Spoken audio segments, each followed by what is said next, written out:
जय माँ काली, ओम क्रीम कालिकाय नमः। कैसे हो आप सभी? मुझे उम्मीद है कि सभी अच्छे होंगे, खुश होंगे। तो सबसे पहले आज की रीडिंग का टॉपिक रहने वाला है, हम लोग देखेंगे कि मैं देखूंगी, ठीक है। चलिए, आपके रिश्ते में क्या हुआ था, ठीक है, यानी कि आपके रिश्ते की एनर्जीज़ को देखेंगे और आपके रिश्ते में आगे होगा क्या, अभी करंट में क्या चल रहा है और आगे क्या होने वाला है। हम उस एनर्जीज़ को देखेंगे आपके रिश्ते के बारे में माँ काली के आशीर्वाद से। तो माँ भगवती को प्रणाम कीजिए और अपने रिश्ते के बारे में सोचिए। सबसे पहले हम करंट सिचुएशन देख लेते हैं, उसके बाद फ्यूचर देखेंगे कि आप लोगों के रिश्ते में का भविष्य क्या है, ठीक है। जय माँ काली, ओम क्रीम कालिकाय नमः। जय माँ भगवती, जय माँ कालरात्रि। माँ मुझे बताइए इन लोगों के रिश्ते की करंट एनर्जीज़ क्या है। अपने अपने पार्टनर्स का ध्यान कर लो ताकि ज़्यादा से ज़्यादा एनर्जीज़ यहाँ पर निकल सकें। करंट एनर्जीज़ इन लोगों के रिश्ते की। जय माँ भगवती, ओम क्रीम कालिकाय नमः। जय माँ भगवती, ओम क्रीम कालिकाय नमः। चलिए, बॉटम से 7 ऑफ वॉन्ड्स, ये आप लोगों के रिश्ते की करंट एनर्जीज़ है। अब मैं निकालूंगी, एक सेकंड दूसरा डेक लेती हूँ मैं। फ्यूचर बताइए माँ, इन लोगों के रिश्ते का फ्यूचर क्या है। फ्यूचर के बारे में बताइए मुझे, इन लोगों के रिश्ते का भविष्य क्या है। जय माँ भगवती, ओम क्रीम कालिकाय नमः। जय माँ भगवती। बॉटम से wheel of Fortune,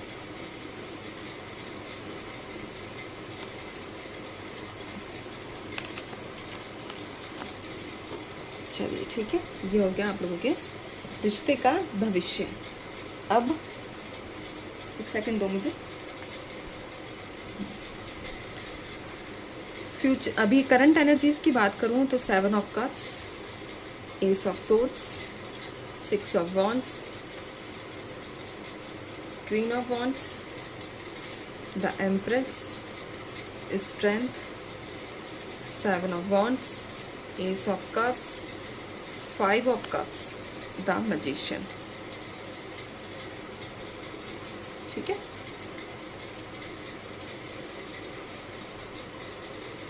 camera adjust कर देती हूँ मैं। चलिए, कार्ड्स नज़र आ रहे होंगे।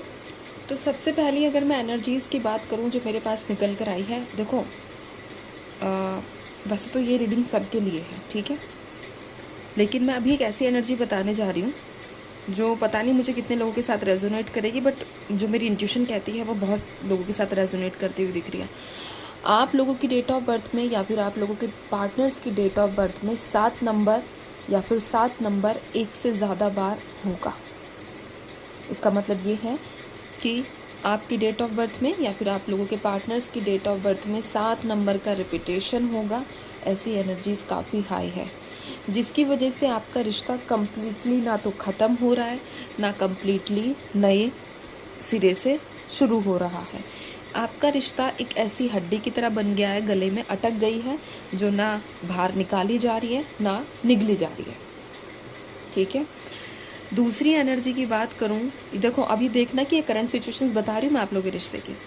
दूसरी ये है कि आप लोगों ने अपने रिश्ते को बहुत ज़्यादा बचाने का प्रयास किया है, यानी कि आप लोगों ने अपने रिश्ते में, एक होता है ना लोहे के चने चबाना, वैसी एनर्जीज़ को फेस किया है कि आप चाहते भी थे कि आप लोगों का रिश्ता बचे, लेकिन आप लोगों को उसमें बहुत ज़्यादा अपनी एनर्जीज़ देनी पड़ रही थी, ठीक है। ये दूसरी एनर्जी मेरे पास निकल कर आई है। कुछ लोगों का तो सिर्फ, कुछ आप में से कुछ लोग ऐसे हैं जिनके पास तो सिर्फ यादें बची हैं अपने रिश्ते की, और बार बार अपनी पास्ट की यादों में अभी भी अपने पार्टनर्स को काफ़ी ज़्यादा याद करते हैं, काफ़ी ज़्यादा उनके डे ड्रीमिंग करते हैं, ख्यालों में खोए रहते हैं, ठीक है। इंतज़ार करते रहते हैं। 7 ऑफ वॉन्ड्स है, 7 ऑफ कप्स है, 5 ऑफ कप्स है मेरे पास, एस ऑफ कप्स है।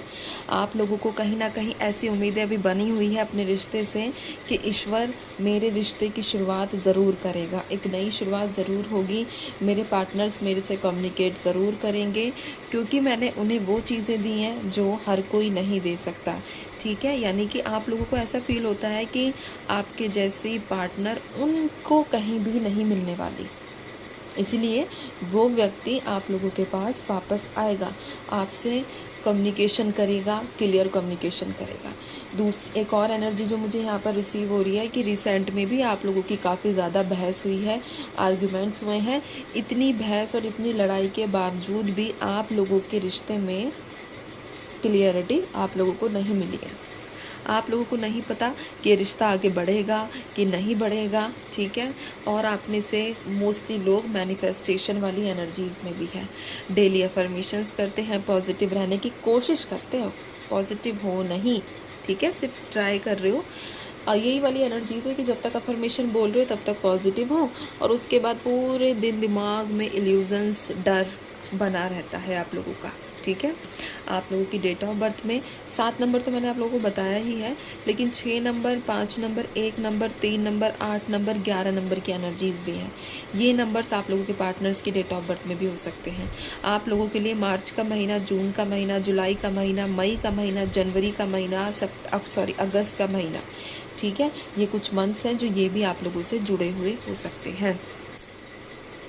एक एनर्जी की और मैं बात करूंगी कि आप लोगों के बीच थर्ड पार्टी है। ठीक है, थर्ड पार्टी, मैं स्पेशली यहाँ रोमांटिक पार्टी की बात नहीं करूँगी। ठीक है, थर्ड पार्टी मेरा यहाँ पर, मैं थर्ड पार्टी जब भी बोलूँ ना तो आप ये समझना कि एक ऐसी थर्ड एनर्जी जो आप लोगों को एक नहीं होने दे रही है। ठीक है, और उसका दबदबा बहुत है आपके पार्टनर्स के ऊपर, उसका दबदबा बहुत है। आपके पार्टनर्स उस थर्ड पार्टी की, थर्ड एनर्जी की काफ़ी बातें मानते हैं। वो एनर्जीज़ भी यहाँ पर निकल कर आई है मेरे पास। ठीक है, तो ये आप लोगों के लिए आपके रिश्ते की करंट एनर्जीज़। अब मैं देखूंगी फ्यूचर क्या कहता है, माँ काली क्या बताती हैं आप लोगों के फ्यूचर में क्या होगा, आप लोगों के रिलेशनशिप के फ्यूचर में क्या होगा, आपके रिश्ते का भविष्य कैसा है। The magician, 8 of swords, ace of swords, wheel of fortune, the fool with the tower.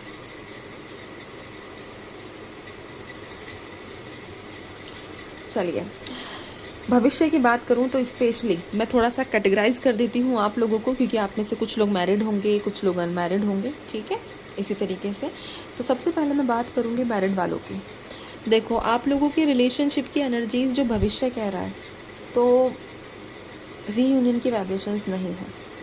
ठीक है, एक मैं टाइम पीरियड आप लोगों को बता देती हूँ कि अगर आप लोगों का रिलेशनशिप में जो सेपरेशन है, ठीक है, आप लोगों की मैरिड लाइफ में अगर सेपरेशन 1.5 साल से ज़्यादा हो चुका है, 1.5 साल से आप लोग एक दूसरे की ना तो शक्ल देखे हो ना ही बात किए हो, कम्प्लीटली अगर ऑफ है कम्युनिकेशन, तो आप लोगों का रीयूनियन मुझे नहीं दिखा है। मुझे नहीं दिखा है कि आप लोगों के भविष्य में आप दोनों का साथ लिखा है। ठीक है, 1.5 साल की एनर्जीज़ बताई है मैंने। 1.5 साल की एनर्जीज़ में ऑन ऑफ सिचुएशन भी नहीं है, सिर्फ कम्प्लीटली कम्युनिकेशन बंद हो चुका है, सिर्फ परिवार वाले आपस में बातें कर लेते हैं। ठीक है, बस वो एनर्जीज़ अगर है तो आप लोगों का रीयूनियन मुझे नहीं दिखा है।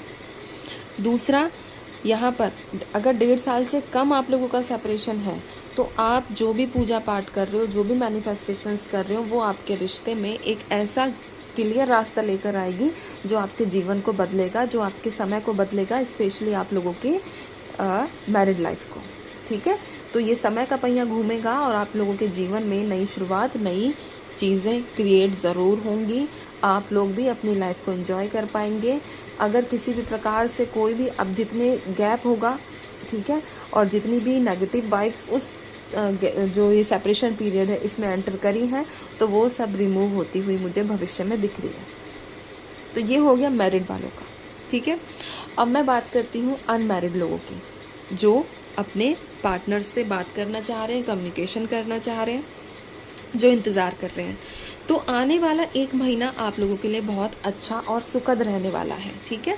अगर आप लोगों के पार्टनर्स आपसे बातचीत नहीं कर रहे हैं, कम्युनिकेशन नहीं कर रहे हैं, या फिर आपकी भावनाओं को समझ नहीं रहे हैं, तो ये व्यक्ति आपके पास खुद आता हुआ मुझे दिख रहा है, ठीक है। आप लोगों की लाइफ में ये व्यक्ति एंटर करेगा, आप लोगों से बातचीत करेगा, आप लोगों को कमिटमेंट देता हुआ भी मुझे नज़र आया है। लेकिन अगर मैं यहीं ऐसे लोगों की बात करूं जिनके पार्टनर्स ने ब्लॉक कर दिया है, जिनके पार्टनर्स बिल्कुल ही शक्ल ही नहीं देखना चाह रहे हैं, बात ही नहीं करना चाह रहे हैं, तो आपको अपना कदम पीछे करना होगा, आपको अपना पैर पीछे करना होगा और उस व्यक्ति को चेज़ करना छोड़ना होगा। अगर आप चेजिंग एनर्जी में रहोगे तो वो व्यक्ति कभी भी आपके पास वापस नहीं आएगा। कभी कभी हमें थोड़ा सा साइकोलॉजिकली भी खेलना पड़ता है, ठीक है, या फिर सोचना पड़ता है। अगर आप उस व्यक्ति को बार बार मैसेज करने की कोशिश करोगे, बार बार कॉल करने का प्रयास करोगे, तो उस सामने वाले व्यक्ति के भाव बढ़ जाएंगे और वो आपको और ज़्यादा बेकदरी आपकी करेगा, आपकी भावनाओं की बेकदरी करेगा। इसीलिए अपना पैर पीछे करो। और मैं मतलब साइकोलॉजिकल बेस्ड पे ये बोल रही हूँ, ठीक है, कि अगर आप कम्प्लीटली अपने पार्टनर से मुंह फेर लेते हैं तो वो आपके पीछे पीछे चला आएगा। ट्राई करके देखो, कभी कभी साइकोलॉजिकली भी चलना पड़ता है, ठीक है। दिल को साइड रखो और अगर अपने पार्टनर्स को बताना चाहते हो, जताना चाहते हो कि मैं तेरे लिए क्या थी, तो अपनी पीठ फिरा लो उसको सब समझ आ जाएगा, ठीक है। तो ये आप लोगों के लिए एनर्जीज़, आप लोगों के रिश्ते का भविष्य। आई होप कि आप लोगों को रीडिंग पसंद आई होगी। और कमेंट बॉक्स में अच्छे कमेंट्स, अपने दिल से जो एनर्जीज़ निकलती हैं सिर्फ वही कमेंट किया करो, ठीक है। चलिए मैं चलती हूँ, ध्यान रखिए, खुश रहिए, माँ भगवती पर विश्वास बनाकर रखिए। जय माँ काली।